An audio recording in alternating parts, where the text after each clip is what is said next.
Осылай бир туганым, иттер көппү, койлор көппү? Койлор жылына бирден туат.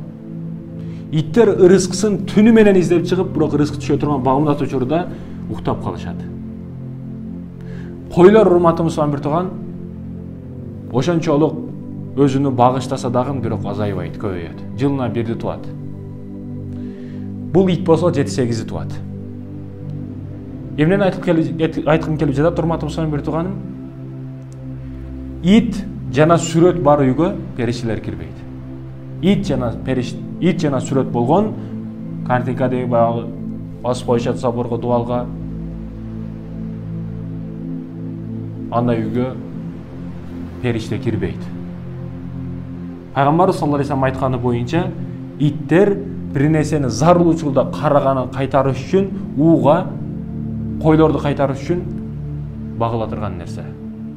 Тилге каршы ушундай. Шарияттын закону ушул.